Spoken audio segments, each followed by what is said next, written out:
Have you ever wanted to see the best performance a PS3 can provide? With this 40nm Frankie, we're going to be pushing it to its absolute limits. Using overclocking, we might make or break our system. By the end of this video, we'll be pushing this PS3 beyond its limits. Let's see just how powerful this thing can get.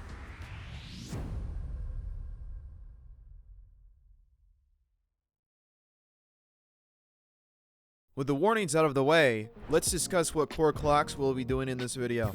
We'll begin by setting the clock speed at 750 MHz. From there, we'll increase in increments of 50 MHz. Our target is 850 MHz, but we'll monitor performance and temperatures closely to ensure stability and safety.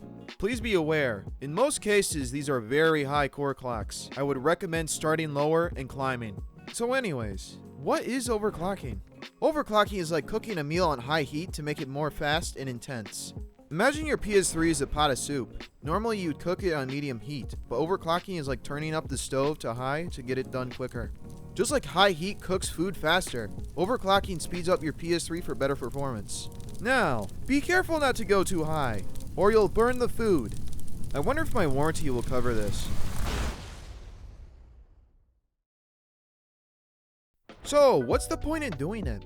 That's where a PS3 Frankie comes into play. In our case, the 40nm GPU runs way cooler, potentially providing us with better clocks. And with better clocks means better performance.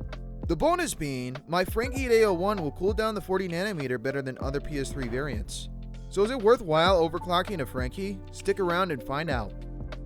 Looking to do this yourself? Just Google Project RSX Boost and it should be the first link. Instructions are included. Please let me know if you have any questions though. And if you guys are enjoying this video, be sure to smash that like button and subscribe for more content like this. Your support is much appreciated. Thanks again for sticking around. Now, starting out, we will measure the base clock speed to get an idea of the improvements. To do this, we will be playing Uncharted 1 and Skyrim with an FPS overlay. Here we have Uncharted 1 running. You know, for a first-party title, I really expected better performance. It's always felt a little bit sluggish. I remember when this game first came out, it was so visually stunning, but the frame rates, well, they were less than impressive. The boat's rocking and so is the frame rate. We're bobbing up and down between 25 and 30 FPS. You know, the PS3 was a powerful machine for its time, but this frame rate is really showing its age. Now let's switch over to Skyrim. This should be interesting. Even during the slow kart ride, we're seeing dips down to 22 to 20 FPS, and nothing intense is happening yet. As we turn the corner here, you can see the frame rate drop. It's like the game is bracing for impact. These NPCs are talking about their fate, and all I can think about is how choppy this ride is.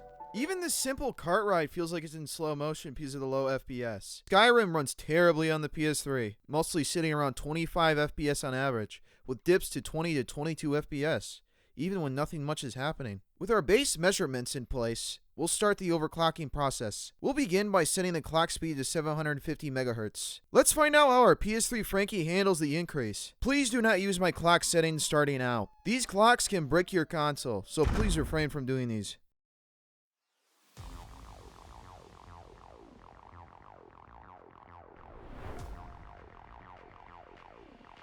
Now we bumped up the clock speed to 750 MHz. Let's see how Uncharted 1 performs. Right off the bat, the gameplay feels smoother. We're seeing almost no frame drops during the opening scene. Previously, this section dropped to around 25 FPS, but now it's holding steady. This improvement is quite promising. It's a great start, but we can push further.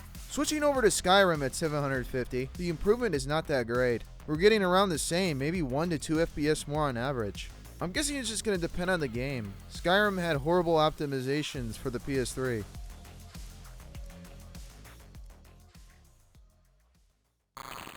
Now let's talk about why the 40nm GPU is so special. Unlike the older 65 and 90nm GPUs, the 40nm can reach higher clock speeds for whatever reason. Some 40nm can even hit a 900 MHz core clock and function. That's actually a really substantial leap compared to the 90nm and 65nm GPUs, which max out at around 650 MHz. But this probably drastically lowers the lifespan of the RSXs. So now we have a better performance, but how much better? Let's directly compare both the base clock and the 750 overclock and see. Here's a side-by-side comparison of Uncharted 1 comparing base clock to 750. and right away you can see the improvements. The base clock gets choppy, but the 750 clock stays consistently at around 30 FPS. Looking at Skyrim, we see that the FPS stays around the same. No real improvements. This is honestly disappointing, but we can try to boost the clock even higher. I'm going to try to get this title running around at a constant 30 FPS. Hopefully we can achieve this. Now we're going to really be pushing this RSX. Can we maybe even get to 850? This is going to put a lot of strain on our RSX. So much so, it might start malfunctioning.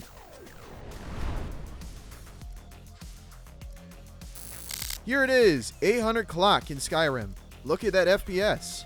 If you haven't already noticed, this is already starting to get unstable.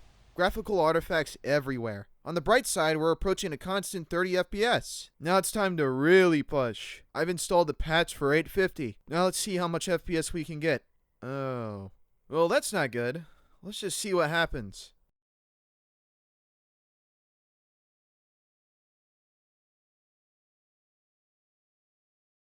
And it's frozen.